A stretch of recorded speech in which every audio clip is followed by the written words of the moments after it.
اللهم صل على محمد وعلى آل محمد كما صليت على إبراهيم وعلى آل إبراهيم إنك حميد مجيد.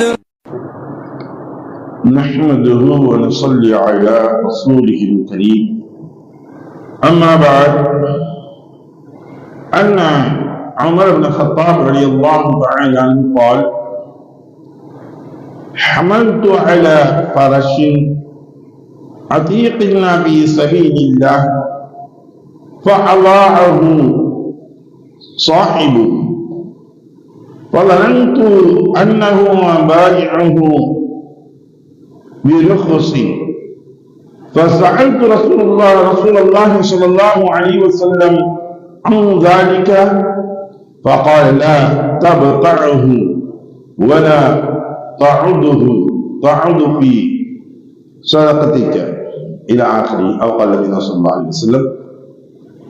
அருமைக்குரிய சகோதரர்களே, பெரியவர்களே, இன்று நாம் பார்க்கக்கூடிய பாடம் அன்பளிப்பு கொடுக்கக்கூடிய விஷயங்கள். ஒரு மனிதன் அன்பளிப்பாக கொடுக்கப்பட்டதை திரும்ப பெறுவது, இது ஏதாவது ஒரு முறைகளில் திரும்ப பெறுவது என்பது கூடாத ஒரு செயல் என்பதைத்தான் விளக்கக்கூடிய பாடமாக இருக்கின்றது. உமர் இப்னு அல்-கத்தாப் ரலியல்லாஹு தஆலா அவர்கள் கூறியதாவது: நான் ஒருவரை அல்லாஹ்வின் பாதையில் பயணம் மேற்கொள்வதற்காக உயர் ரக குதிரை ஒன்றில் அவருக்கு அதை தானமாக கொடுத்து அனுப்பி வைத்தேன்.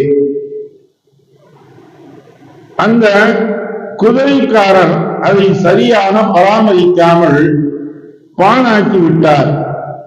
அவர் அதை மலிவான விலைக்கு கேட்டால் கூட விட்டு விடுவார் என்று நான் எண்ணினேன்.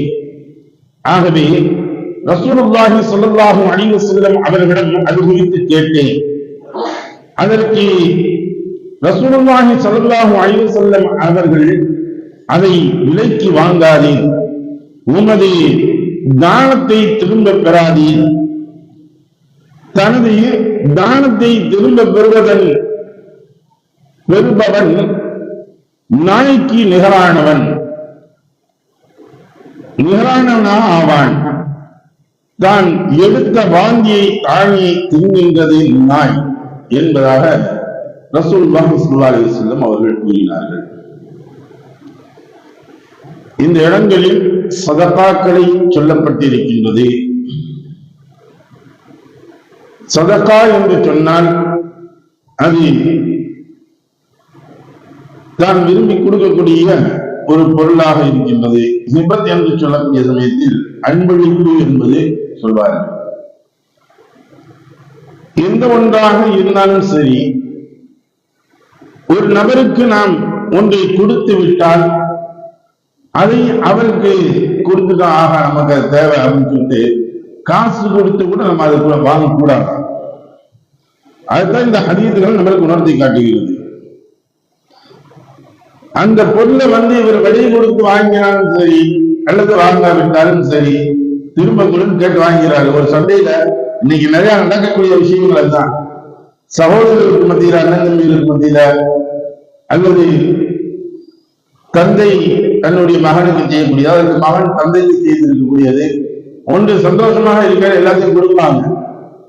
கொடுத்துட்டு விட்டு கொடுத்துருவாங்க. நம்ம அண்ணன் தானே, நம்ம தந்தை தானே, நம்மளுடைய மகன் தானே என்பதாக விட்டு கொடுத்துருவாங்க.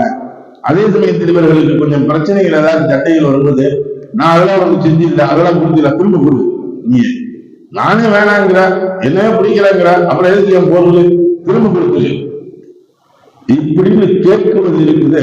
இன்னும் தவறான ஒரு செயல். ரசூலுல்லாஹி அதுக்கு சரியான ஒரு உதாரணத்தை சொல்றாங்க. நாய்க்கு ஒப்பானவர்கள் இவர்கள்.